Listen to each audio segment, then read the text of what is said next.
காசு பணத்தை வச்சு என்னையா வாழ முடியும் நம்ம? அந்த சீரை கொண்டு போய் பொட்டிக்கார பொண்டாட்டி கூதியில போட்டு கொண்டு போய் நம்புமா? ஓய் நீங்க என்ன வேணாலும் சொல்லுங்க. அந்த பையன் 42 வயசு தெரியுமா உனக்கு? நீங்க என்ன வேணாலும் சொல்லுங்க. எங்க அண்ணனை ஒரு முகத்தை திருமுகத்தை ஒரு முறை பார்த்து விட்டு நான் இது மேல் வரவே மாட்டேன். சரி போ, நமக்கு என்ன? நாயோட பாவம் பியோட போகட்டும். என்ன நான் சொல்றது சரிதானா ஐயா? இவங்க அண்ணன் தங்கச்சி பார்க்காத பாவம் நமக்கு எதுக்கு? இவன் ஊரா போய் படுத்து பிள்ளை பக்கம் அண்ணன் கிட்டே படுத்து பிள்ளை பக்கம் வந்திருப்பா. வந்தாலும் வருவா இவ. ஏய் உங்க அண்ணன் தானே பாக்கணுங்கிற, வீட்டை விட்டு வெளியே போ. ஓடி தேவடியா ஓ. நான் சொல்ற வரைக்கும் அந்த இடத்த விட்டு வரக்கூடாது. என்ன சரி? இந்த மனுஷன் எங்க போயிட்டாருன்னு தெரியலையே. என்னன்னு கூப்பிட்டா வருவாப்புல.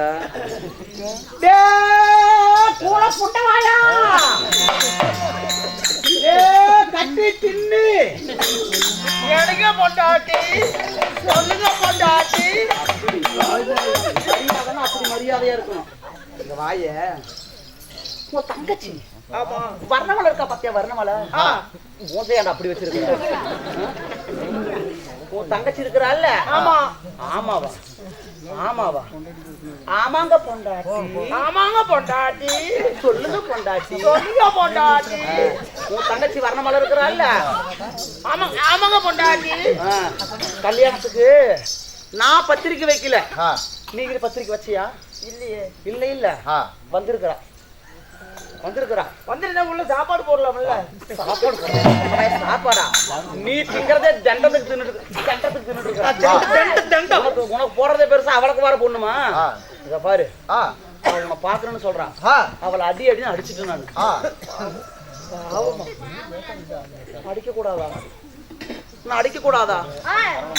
ஏக்கா அவளை அடிச்சது தப்புல சுந்தராம்பா. அவளை அடிச்சது தப்பா? நான் தப்பு செஞ்சுட்டேனா?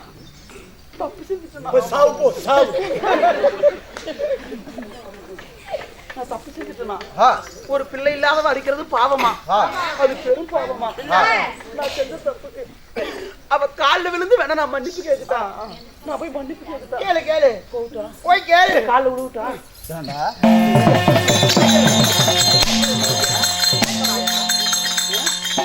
சோறு திங்கிறது இங்க, நான் போய் அவ கால்ல விழுவணுமாமா? இத பாரு, உன்னை நான் பதில் பேச கூப்பிட கிடையாது. அவ வந்திருக்கிறாள், உங்கள்கிட்ட பார்த்து பேசணுமாமா. ஏய் யாரா அவன் கட்டிட்டு நீ சேர் எடுத்து போடுறான்? சொல்லுங்க அம்மா. அம்மாளு சொல்லுங்க அம்மாளு. சரிங்க அம்மாளு. கூப்பிடுங்க அம்மாளு. எப்படி பேசிட்டு இருக்கிற? பண்ணி சொல்ற கசர கொட்டி பேர் தெரிஞ்சுக்கோ. சரி ஓகேம்மா, நீ சில்லற தேவைன்னு கேள்விப்பட்டேன். கை கட்டுறா, காலுக்கு முன்னாடி வை. கீழே தலை, இந்த குமிஞ்ச தலை. அவ கண்ணை ஏறு எடுத்து கூட பார்க்க கூடாது. பெருவிரல பார்த்த கண்ணு ஏறு எடுத்து பார்த்துட்டுனா இனிமேட்டு உங்களோட பழைக்க மாட்டேன். கூத்து விட்ட வெங்கடேசன் சரிகாலம் இல்லையா? அவங்க அப்பா கூட போய் குறைச்சிக்குவேன். உங்களோட ஒன்னும் வெங்கடேஷ் கூட இல்லைன்னா அவங்க அண்ணன் தம்பிக்கு கூட, இல்லைன்னா அவங்க சித்தம் பெரியவாங்க அப்ப கூட யாரோ. ஏய் யார பாக்கணும்னா இருடி வர ஒண்ணு மறந்துட்டேன். டேய் எந்திரா போட்டவாயா. நான் கேக்குற மாதிரி கேக்குறியா அவள? இதுதான் முக்கியமானது. கூட பிறந்த அண்ணன் தங்கச்சிங்க எப்படி பேசிக்கணும்னு நான் சொல்லி கொடுக்குறேன். அதை பார்த்து தெரிஞ்சுக்கோ. ஐயா உங்க தங்கச்சி யாராவது இருக்கிறாங்களா? தங்கச்சி இருக்கிறாங்களா? யாருக்கு இருந்தாலும் நான் சொல்ற மாதிரி கேட்க சொல்லுங்க. அண்ணன் கொண்டாட்டிக்க ஏன்டி தேவடியா இங்க வந்தன்னு கேளு. கேளுடா. ஏன்டி தேவடியா இங்க வந்த? ஏன்டி கண்டார ஓலி சிரிக்காரங்க எதுவும் சிரிப்பா? ஏன்டி கண்டார ஓலி இங்க வந்தன்னு கேளு. கேளுடா. ஏன்டி கண்டார ஓலி இங்க வந்த? இதெல்லாம் கேட்டீங்க இல்ல, என்கிட்ட படுத்து பிள்ளை பெக்கறதுக்கு வந்தியான்னு கேளு. ஏடி படுக்க பிள்ளை பெக்கவா வந்த? எப்படின்னா நீ காலையில் கூத்து கொடுப்பியா?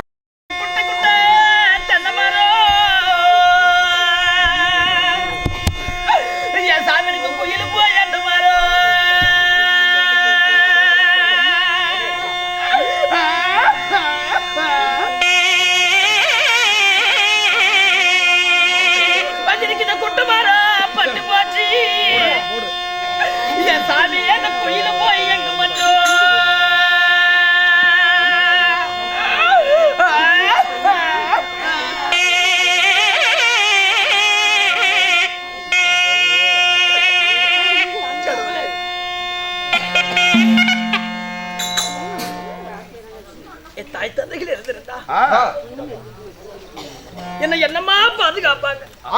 வர்ணமால வந்துட்டாலே சீரோடு சிறப்போடு என்ன வர்ணமா அலங்கரிச்சு வான்னு அழைச்சிருப்பாங்க. வர்ணப்பால் போட்டிருப்பாங்க. என்ன சீவி அலங்கரிச்சிருப்பா. என்ன சிறப்பா மகிழ்ச்சியா வச்சிருந்திருப்பா.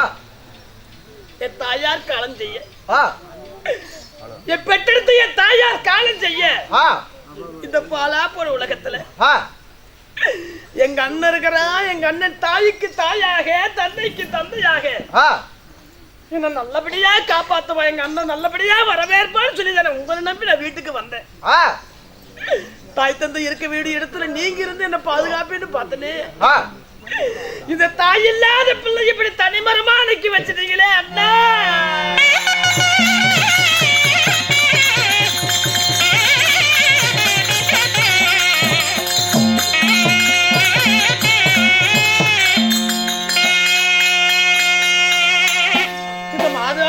பிள்ளை இப்படி மதியிழந்து வீதியில் நிக்க வச்சிட்டீங்களே. என்ன இவ்வளவு அழுதும் புலம்பு உங்க மனசு இலகல என்ன? உங்க கல்லான மனசு இனிமேல் கலையாது. இரும்பான மனசு உங்களுக்கு கொஞ்சம் கூட இறங்காது. உங்களுக்கு இன்னைக்கு காசு பணம் வந்துருச்சு, தங்கச்சி நீங்க மதிக்கல. உங்களுக்கு இன்னைக்கு சொந்த முக்கியமா போச்சு. இந்த பாவி இந்த ரத்த பாசம் உடன் பிறப்பு நான் முக்கியம் கிடையாது. சரிண்ணா, இவ்வளவு வேர்த்து அழுதும் புலம்பியும் உங்களை மனசு இறங்கலைன்னா இனிமே நான் அழுவதும் புலம்புவதும் வீண் தான். மதியாதா தலைவாசல் மிதியாதேன்னு சொல்லுவாங்க. நான் எதுக்கு மிதிச்சேன்? நீங்க கூப்பிடல தெரிஞ்சு ஏன் வந்தேன்? நம்ம அழைக்கலினாலும் நம்மள வரவேற்று உபசரிப்பா மனசுல நினைச்சு வந்தேன். மதிக்காதது மதிக்காதது சரின்றது போல நீங்க என்னை பேர்பட்ட நிலைக்கு ஆளாக்கிட்டீங்க. இனிமேல் நான் உங்க வீட்டுக்கு வருவேனா? இவ்வளவு அவமானப்பட்டு, இவ்வளவு வேதனைப்பட்டு, இவ்வளவு வெட்கப்பட்டு உங்க வீட்டை விட்டு போறேன்னா இனிமேல் உங்க வீட்டுக்கு எதுக்கு வரணும்? என் உடன் பிறந்த அண்ணன் இருந்தான்னு சொல்லி இத்தனை நாள் நினைச்சேன். எனக்கு அந்த அண்ணனும் இன்னையோடு இல்லாம போயிட்டான். நீங்க என்ன வேண்டாம் நினைச்சிட்டீங்க. நான் அப்படி நினைக்கல. இருந்தாலும் மதிக்காதவங்க வீட்டுக்கு இனிமேல் என் புருஷ போகாதே வரணுமான்னு சொன்னாரு. நான் ஏன் வீடு வந்தேன்? என் அண்ணன் வேணும், என் உடல் பிறந்த ரத்த பாசம் வேணும். என் தாய் வீட்டை மறக்க கூடாது வந்தேன். அப்பேற்பட்ட தாய் வீட்டுக்கு வந்து இவ்வளவு அவமானப்பட்ட பிறகு உங்க வீட்டுக்கு இனிமேல் வரமாட்டேன். ஒரு நாளைக்கு ஒரு பொல்லாத காலம் வந்து மனிதனாக பிறந்து விட்டால் பிறப்பு இருந்தால் இறப்பு நிச்சயமா. உங்களுக்கு முன்னாடி நான் செத்து போயிட்டா அது விதி வந்து போகட்டும். பொல்லாத நேரம் வந்து எனக்கு முன்னாடி நீங்க ஒரு பொல்லாத நேரம் அந்த காலமாக நேரம் வந்தால் அன்னைக்கு உங்க வீட்டுக்கு நான் வரமாட்டேன்.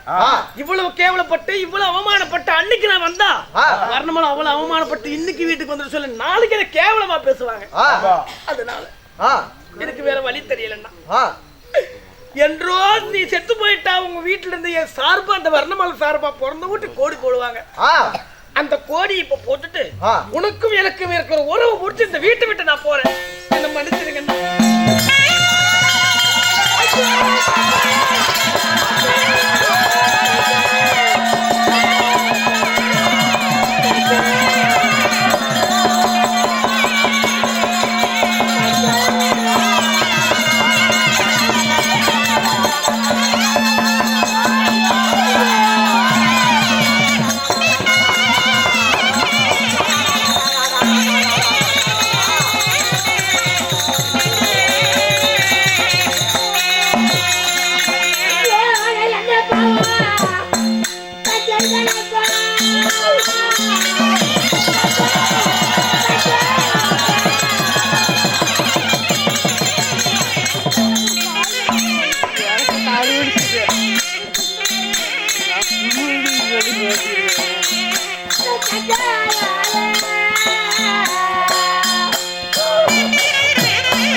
போடி போட எனக்கு விளையாட்டு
வீட்டுக்கு வந்த தங்கியே வாய் என்று ஒரு வாய் வார்த்தை சொல்ல முடியாமல்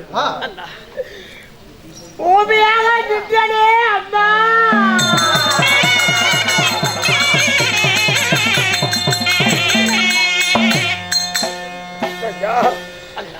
என் மகனுடைய கல்யாணத்துக்காக ஏன் உனக்கு பத்திரிக்கை வைக்கல, ஏன் உனக்கு அழைப்பு கொடுக்கல? 13 பேர்களிலே மூத்தவன் நீ. என் தங்கை வரல மாலை குழந்தை இல்லாது வென்று அவள் ரொம்ப கேவலமாக பேசுவாளே, இங்க வந்தாலே அகமானப்பட்டு போவாளே. உனக்கு நான் கல்யாணத்துக்கு அழைப்பு கொடுக்கலையே தங்கா.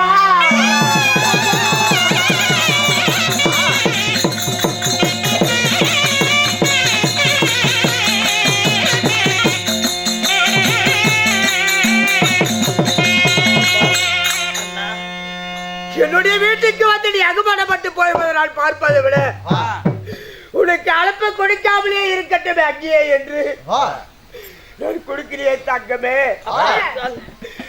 நான் உயிரோடு இருக்கும் போது எனக்கு கோடி போடுகிறாயே தங்கா.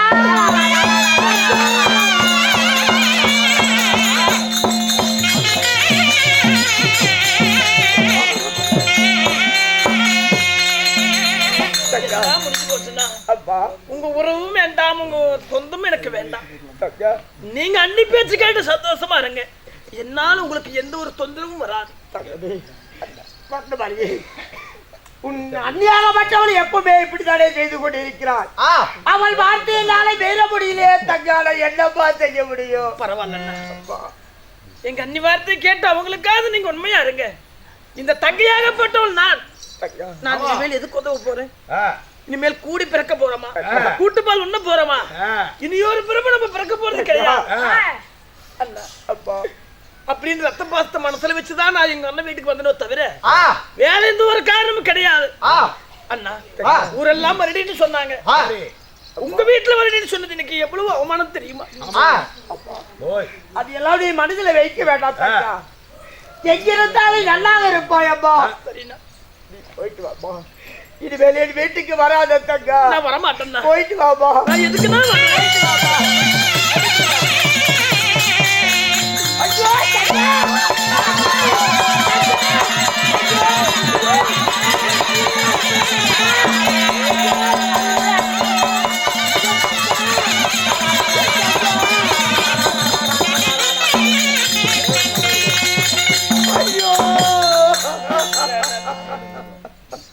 கண்ணி பார்த்தா உங்களை மீண்டும் சித்திரவதை செய்வாங்க.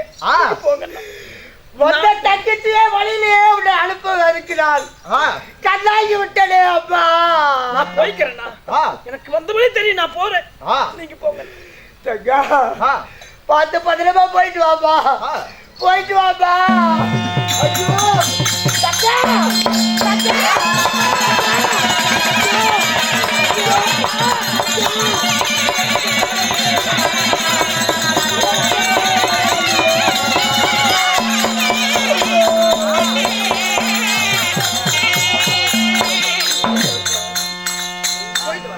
God. நான் பெருசா நினைக்கல. தன்னம் தனியா கூட விட்டு நான் மன வண்டியே தங்கா. சரி என்று பார்த்த முகமம்மா. அப்பா சரி போயிட்டு வா. சரியப்பா. கேட்கிறதால் நல்லா இருப்பப்பா. இனிமேல் வர மாட்டேன். போயிட்டு வா தங்கா. நீங்க சந்தோஷமா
எங்க அண்ணனும் அண்ணையும் அதாவது மரியாதை இல்லாமல் நடத்தியது ஒண்ணுதான் குறை.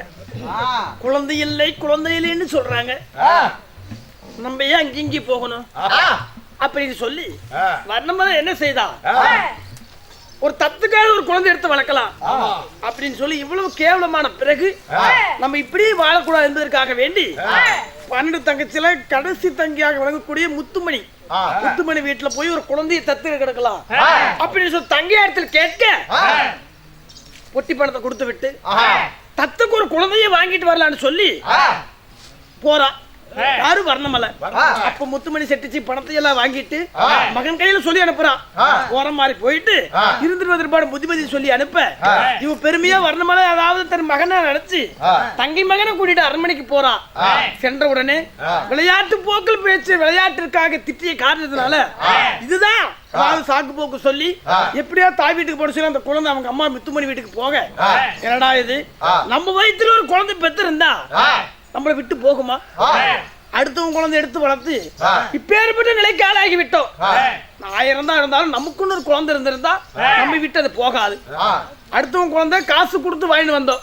அந்த குழந்தை இன்னைக்கு நேரத்துக்கு பார்த்து காலை வாரி விட்டுருச்சு. இனிமேல் பிடிக்க இந்த குழந்தை நமக்கு ஆகாது. என்னைக்கு இருந்தாலும் நமக்குன்னு ஒரு சொந்த குழந்தை வேணும். நம்ம அண்ணி சொன்னாங்க ஊரெல்லாம் வருடியாச்சு நீயும் வருடியான்னு சொன்னாங்களே, அந்த வார்த்தை கேட்டு இனிமேல் நம்ம வருடியாக போறது கிடையாது. அதாவது பெற்றால் பிள்ளையை பெற்க வேண்டும், இல்லை என்றால் வருடி என்ற பட்டத்தோடு இந்த பூவில் நம்ம வாழக்கூடாது. அதனால உடனடியாக கைலிங்கிரி சென்று கடோர தவம் இருந்து பெற்றால் வரத்தை பெறுவோம், இல்லை என்றால் கைலிங்கிரியிலே மடிந்து விடுவோம் என்று சொல்லி முடிவு செய்து இப்பொழுது வர்ணமலை கைலிங்கிரி போகிறார்.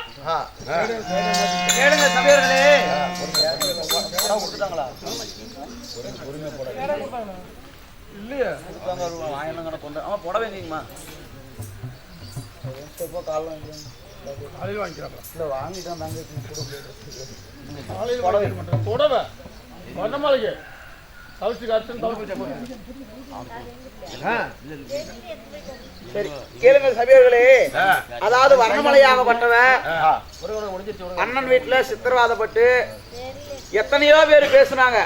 எத்தனை பேர் நம்ம குழந்தை இல்லைன்னு பேசுனாங்க. அதையெல்லாம் நம்ம ஏத்துக்கிட்டோம். ஆனா அண்ணன் வீட்டுல அண்ணன் பொண்டாட்டி பேசுனது அவன் மனசால ஏத்துக்க முடியல. தான் அண்ணனும் ஒரு வார்த்தை கூட நம்மள மதிச்சு பேசல. இனிமேல் நாம பிறந்தா குழந்தை பெற்று தாயானாதான் நம்ம இருக்கணும், இனிமேல் நம்ம சாவலான்னு சொல்லி சிவபெருமான இடத்துல வரத்துக்கு போறா வர்ணமலை. அப்படி வரத்துக்கு போகும் தருவாயில மும்மூர்த்தி தேவர்கள் சிவன் விஷ்ணு பிரம்மா மும்மூர்த்தி சபைக்கு வருகிற விதம் காண்க.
ஆழ்வாரே இந்த நேரத்துல இருந்தேன் ரெடி பண்றதுல ஏசம் இருந்து வந்தீங்க யார் இங்கே நந்திக்காவலா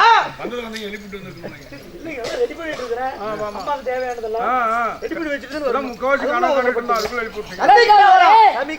கடவுளே நான் இங்கே இருக்கும்போது தன்னன் தம்பி என்ன பேசி கொண்டிருக்கிறாய் என்னங்க பண்றது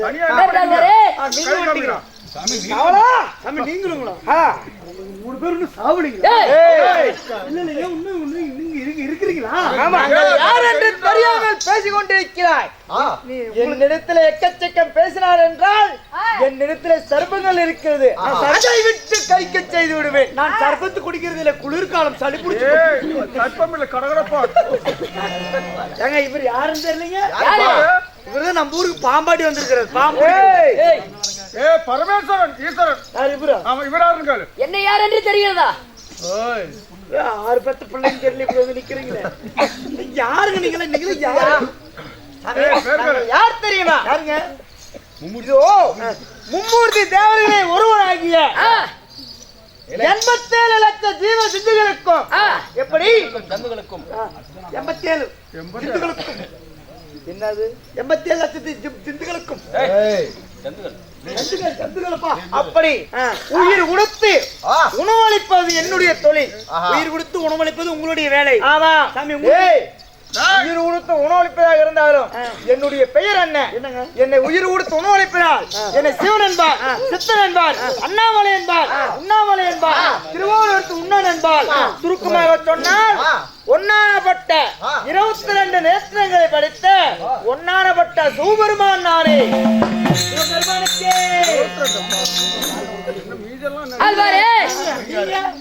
தெரியுமா? மூர்த்தி தேவகிலே தேவனாடா அல்வாரே.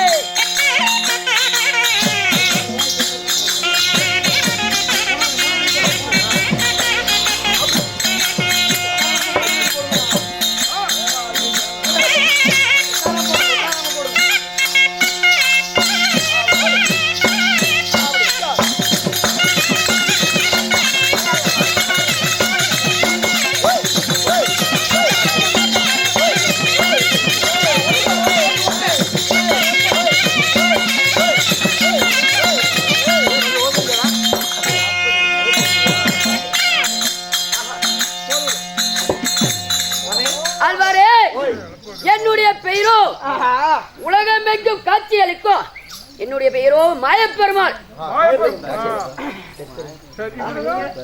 ஏ கவலா, என்னுடைய பேர் என்ன தெரியுமா? இந்த உலக மக்களை எல்லாம் படைக்கக்கூடிய என்னுடைய பேரோ பிரம்மதேவன். பிரம்மதேவனுக்கு